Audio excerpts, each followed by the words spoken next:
So Jane Mayer wrote a very comprehensive piece in the New Yorker about Christopher Steele's dossier and about Christopher Steele. Is he considered reliable according to your sources as an intelligence agent? Yes. What's your assessment of that dossier? How should we consider it? As raw intelligence, as unverified, as rock solid true, what?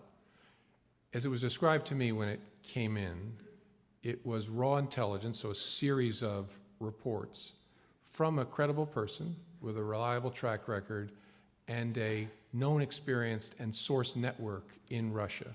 And so it was something to be taken seriously. It didn't mean that it was all true, but it was to be taken seriously.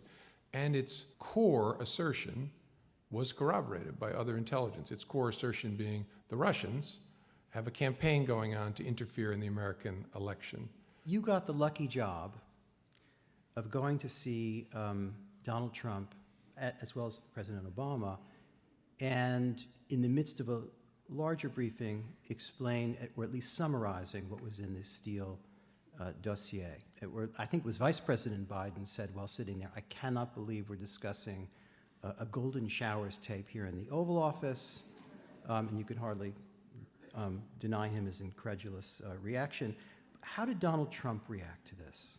I briefed him at the end of our briefing to him, of the intelligence community chiefs, about the broader Russian intelligence community assessment.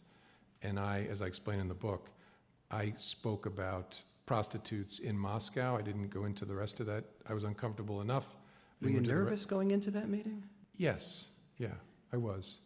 I was about to meet with the new president and talk about prostitutes in Moscow. Yeah. And so it was a bit of an out-of-body experience for me, honestly. Us too. Yeah. And so I didn't go into that other detail. I figured that was notice enough.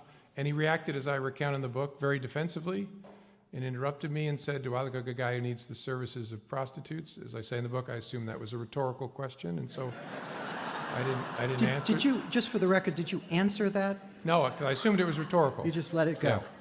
And so then Good he went call. on and was defensive, and I explained that I wasn't saying we believe this. I just explained that we felt duty-bound to alert him to this for a couple of different reasons, which I explained. Do you find, as time has gone by, that your regard for the Steele dossier has changed? In other words, do you believe it more?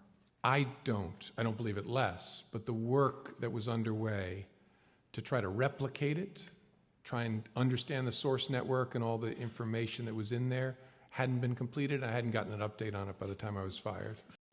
Does it concern you that Donald Trump now has full access to the powers of the U.S. surveillance system? Should it concern people who are trying to organize against him, or reporters, for example, or civil activists? No. Here's why. The good news about the American bureaucracy in general, but especially the intelligence community bureaucracy, including the FBI, is it's really stubborn and its culture is deep. There isn't a deep state, there's a deep culture. And it's at NSA, it's at CIA, it's at FBI, and it is to the rule of law and to doing it the right way.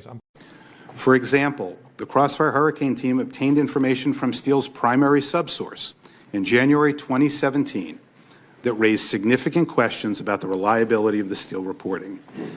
This was particularly noteworthy because the FISA applications relied entirely on information from the primary subsource's reporting to support the allegation that Page was coordinating with the Russian government on 2016 U.S. presidential election activities.